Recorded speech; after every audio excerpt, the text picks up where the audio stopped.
Hey, hello, bakunzi ba Shingiro TV. Ndabaramukije amahoro y'Imana abane namwe.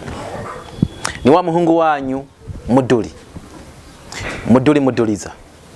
Muduli wivuza. Muduli w'i Burundi. Muduli nyakuramba. Muduli nyakumeneka. Muranzi neza cyane.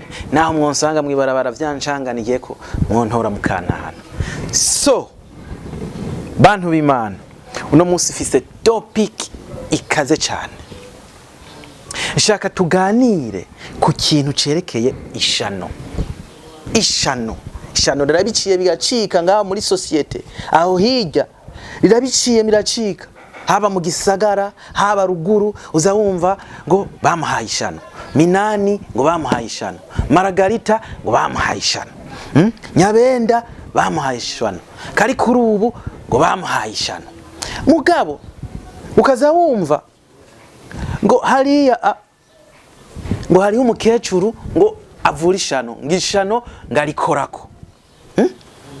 Hariya ngo hariho umutama, ngo hariho umuntu ngo w'inzobere ngo mukuvura ishano.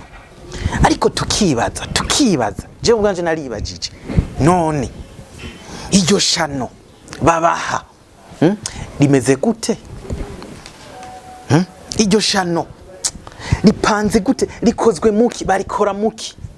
Mbega imiti yo kurivura bayikora gute?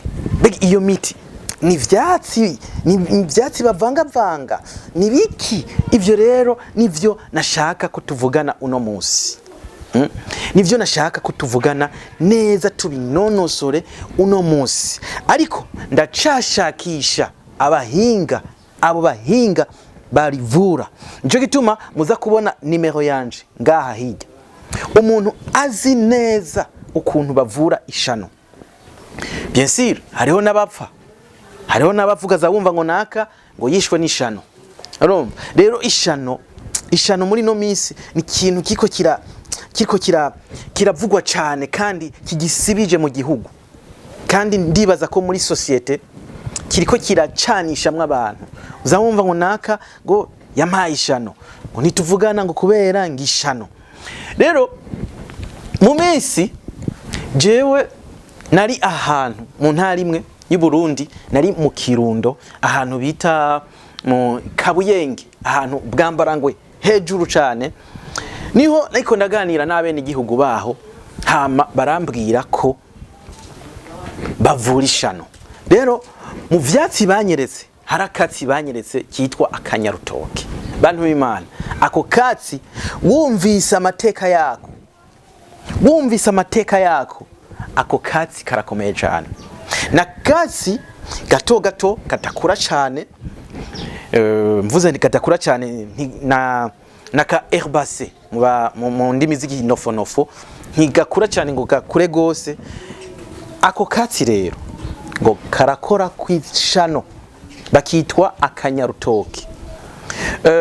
Ndaza kubereka akavideo y'ivyo twaganiriye, aho berekana neza ukuntu ako kazi gakora, ukuntu ushobora kugafata, ukuntu ushobora kukanywa, hama ishano ukaba urikuye mu mubiri wawe. Ariko ndacashakisha n'abandi. Umuntu rero uza kubona ino video ukaba uzi ukuntu bavura ishano.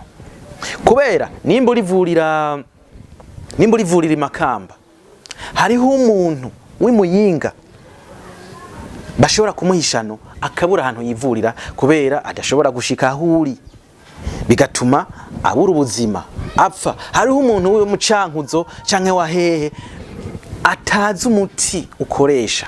Vyo bavyiza rero naho nzi kuvuga umuti ari bitagenda neza, ariko vyo bavyiza uje tukaganira ugakiza abantu benshi muri no misi bajya ayo mashano, ukatubwira n'ubwo bwoko bw'amashano, kubera baravuga ko ari ubwoko bwinshi. Please ndagusavye uza kubona ino video, uze kuraba nimero yanje unyandikire inbox, tuze tuganire. Azoba hanyene kuri Shingiro TV. So ndabikebanuye rero, ariko ndabibutse kugira subscribe kuri channel yacu Shingiro TV. mugire s'abone, mugire like, mu sharing ama video yacu, bintu bizogenda neza cyane. Ciao ciao, peace. Yari Muduli muduliza, Muduli wivuza, Muduli nyakuramba, Muduli nyakumeneka.